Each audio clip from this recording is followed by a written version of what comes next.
4-5 सवाल है इस वीडियो में, हम आपसे ही रिलेटेड। 2-3 सवाल तो ऐसे हैं कि जो मेरे सवाल खत्म होने के तुरंत बाद ही आप जवाब दे देंगे, लेकिन 2-3 सवाल ऐसे भी है जो आप जवाब तो उसका भी मालूम होगा आपको, लेकिन थोड़ा सा गौर फिक्र करेंगे, सोचेंगे। तो सवाल नंबर 1 पर जाने से पहले मैं अपना शॉर्ट इंट्रोडक्शन दे देना चाहता हूँ, ताकि जो लोग मुझे नहीं जानते हो वो आगे जब वीडियो में देखे तो लगे कि मैं इस इंसान को जानता हूँ। मेरा नाम मोहम्मद फैज अली खान है। मैं बिहार के सीतामढ़ी डिस्ट्रिक्ट से हूँ। मैं एक एडवोकेट हूँ, वकील हूँ और साथ ही अल-मोमीन एजुकेशनल ट्रस्ट का फाउंडर हूँ। तो सवाल नंबर 1 है, इंडिया और युगांडा के बीच अगर क्रिकेट मैच होता है तो कौन जीतेगा? कुछ लोग थोड़ा सा गुस्सा हो गए होंगे कि इसमें टाइमर देने का क्या जरूरत है, ये तो जवाब सभी लोग बता सकते हैं कि कौन जीतेगा। लेकिन क्या आपको मालूम है, एजुकेशन में भी एग्जैक्टली सेम होता है। यहाँ भी पहले से ही डिसाइडेड होता है कि कौन डीएम बनेगा, एसपी बनेगा, डॉक्टर, इंजीनियर, एडवोकेट, बड़ी बड़ी कंपनियां खोलेगा या बड़ी बड़ी कंपनियों में मैनेजमेंट के पोजीशन तक पहुंच पाएगा, और कौन स्ट्रगल करता रह जाएगा। शायद आप सोच रहे होंगे कि ये भी तो बहुत आसान है, बहुत इजी है कि जो ज्यादा मेहनत करेगा वही सफलता को पाएगा। बट ऐसा नहीं है, सिर्फ मेहनत से डिसाइड नहीं होता है कि कौन कामयाब बनेगा। तो कैसे इसको समझते हैं? हम लोगों के यहाँ 2 तरह का स्कूल होता है, या फिर इसको ऐसे बोले कि हमारे देश में 2 तरह के स्कूल है। एक हमारा वाला स्कूल है जिसको हम दूसरे नंबर पर रखते हैं, और पहला स्कूल है जहाँ पे बेस्ट फैसिलिटीज होती है। जैसे क्वालिफाइड और पैशनेट टीचर्स होते हैं। जो क्वालिफाइड होते हैं, डीएलएड, बीएड, पीएचडी वगैरह किए होते हैं। जो पैशनेट होते हैं, जिनको पढ़ाने का जुनून होता है, बच्चों को अपने भाषा में बहुत ही आसानी से किसी भी टॉपिक को समझा पाते हैं। बच्चे भी ऐसे टीचर से कनेक्ट कर पाते हैं। बच्चों के फ्यूचर के लिए जेन्युइन कंसर्न रखते हैं। स्मार्ट क्लासरूम होता है जहाँ पे डिजिटल बोर्ड वगैरह होता है, जहाँ पे एजुकेशन को विजुअल्स के थ्रू बहुत इंटरेस्टिंग कर दिया जाता है। एग्जाम्पल के तौर पे हम लोग ध्रुव राठी का वीडियो देखते हैं। ध्रुव राठी अपने वीडियो में किसी भी मुद्दा को जब समझाते हैं तो बहुत इजीली समझा पाते हैं, और हम लोग समझ भी लेते हैं, क्योंकि वो जो भी कुछ बोलते हैं वो अपने वीडियो में दिखाते भी हैं। हम लोग देखते भी हैं और सुनते भी हैं, जिससे समझने में बहुत आसानी होती है और बहुत दिनों तक स्टोर कर पाते हैं। तीसरा, साइंस और कंप्यूटर लैब होता है, जहाँ पे प्रैक्टिकल सब्जेक्ट जो भी है, फिजिक्स, केमिस्ट्री, बायोलॉजी वगैरह, जिसको समझने में आसानी होती है। कंप्यूटर लैब होता है। अभी पूरी दुनिया कंप्यूटर बेस्ड हो गई है।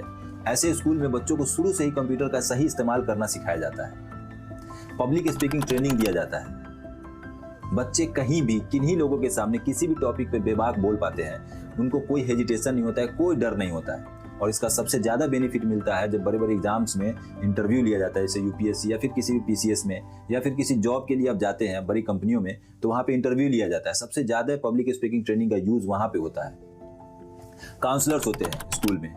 ऐसे स्कूल में काउंसलर्स होते हैं, टीचर्स ही होते हैं जो काउंसलर का काम करते हैं। बच्चों के प्रॉब्लम को इंडिविजुअली बैठा करके उनसे पूछते हैं, तो सही गाइडेंस देना, सही डायरेक्शन देना ऐसे टीचर्स का काम होता है। प्ले ग्राउंड होता है, अच्छा इंफ्रास्ट्रक्चर होता है। ओवरऑल एक ऐसा वातावरण जहाँ पे बच्चे को हर तरीके से मजबूत किया जाता है, मजबूत बनाया जाता है। और दूसरा प्रकार जो मैंने पहले ही बोला था, हम लोगों का स्कूल, ना जहाँ पे प्रॉपर टीचर्स, ना गाइडेंस, ना एक्सपोजर। मैं बिहार बोर्ड का स्टूडेंट हूँ। मैं अपने स्कूलिंग लाइफ में कभी भी साइंस लैब नहीं देखा, ना कंप्यूटर लैब देखा, ना मुझे पब्लिक स्पीकिंग ट्रेनिंग दिया गया।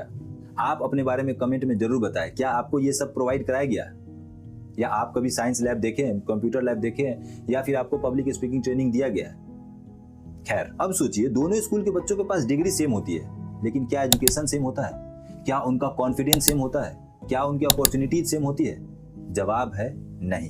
इसी कारण एक बच्चा DM, SP, doctor, engineer, etc बन जाता है और दूसरा स्ट्रगल करता रह जाता है। बिल्कुल उसी तरह जैसे युगांडा और इंडिया दोनों क्रिकेट खेलते हैं, दोनों इंटरनेशनल टीम है, लेकिन इन दोनों के बीच अगर मुकाबला हो तो पहले ही क्लियर होता है कि जीतेगा कौन। इसका कारण है इंडिया के पास रिसोर्सेज है।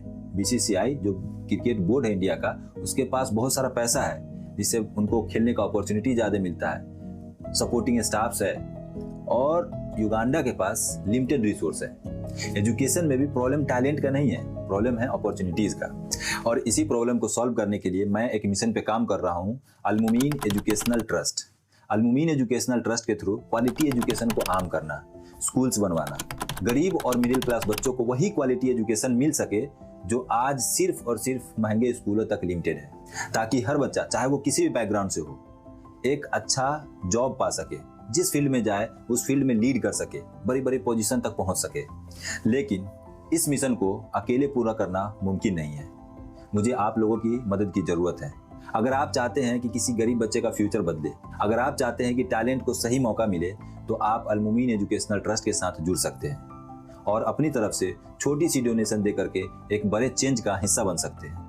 आपकी एक छोटी सी मदद किसी बच्चे का पूरा फ्यूचर बदल सकता है, जो अपने परिवार, रिश्तेदार, अपने कौम के लिए बेहतर का काम कर सकेंगे इंशाअल्लाह। और आखिर में मैं आपसे यही बोलना चाहूँगा कि अगर इस वीडियो का मैसेज आपको अच्छा लगा हो तो इस वीडियो को लाइक करें और शेयर जरूर करें, क्योंकि आपके एक शेयर से एक अच्छा मकसद लोगों तक पहुंच सकेगा।